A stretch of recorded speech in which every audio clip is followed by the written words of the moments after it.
अगर किसी की निंदा की तो वो दोष तुम में बहुतायत रूप से आ जाएगा। ये बात गांठ बांध लो। क्यों अपने को नष्ट करना चाहते हो? किसी की भी निंदा की, किसी भी बात की अहम बुद्धि करके, वही तुम्हें भ्रष्ट कर देगा। वही बहुत जोर की वृत्ति आपके अंदर दोष की आ जाएगी। इसलिए नो श्रवण, किसी की भी निंदा कभी भी मत सुनो, तत्काल अंगुली कान में डाल। बहुत बड़ी हानि है इससे। ये 100 बार तो श्लोक आए होंगे ऐसे जिनमें ये वर्णन किया। नो श्रवण, ये आप सत्संगी हैं, अपने ऊपर आप कृपा करें, कभी किसी की भी निंदा। अरे बहुत विचित्र बात है।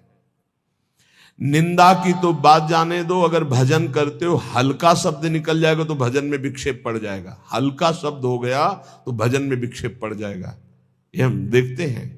शब्द में त्रुटि हो गई तो भजन में, फिर ये लोग जो बड़े बड़े अपराध करते हैं, भगवान जाने इनकी क्या गति होगी।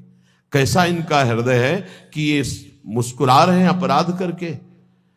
हल्का वचन निकल जाए जो सम्मान पूर्वक है लेकिन उनके यथायोग्य नहीं है, तो उसमें भजन में अंतर पड़ जाए।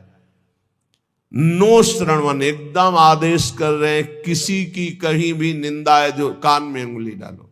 इसीलिए जीवन भर एक सूत्र रहा है, असंग। किसी से दोस्ती नहीं रही, क्योंकि जब अपनापन होगा तो खड़े होकर बात करेगा, एक की प्रशंसा करेगा, एक की निंदा करेगा। किसी से भी जरा सी प्रियता से बात कर दो फंस गए।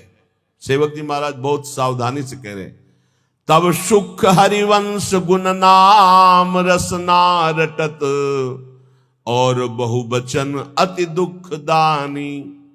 तभी सुख है जब हरिवंश के नाम और गुण को ये वाक इंद्री रटती रहे, ये रसेंद्री स्वाद लेती रहे, और कुछ बोले तो दुख दानी, निश्चित दुख में फंस जाओगे। नो श्रवण, बिल्कुल ये नियम ले लेना चाहिए किसी की निंदा। और निंदा सुनने में मन बहुत राजी रहता है, अच्छा, और बहुत हर्षित होकर जैसे उसको राजपद मिलने जा रहा हो, ऐसे पूरे एकाग्रता। ऐसा ना वेदांत का सिद्धांत सुनेगा, ना भक्ति का सुनेगा, ना भगवान की महिमा। निंदा हो रही है तो खसक के और नजदीक पहुंच जाएगा। पुनः बोलो, हम सुना नहीं, और अच्छा ऐसा हुआ, और आगे क्या, पूरा रसास्वादन उसमें डूबे चले जा रहे हो। ये नहीं पता कि ये हमारे सारे पुण्य नष्ट करके नरक का रास्ता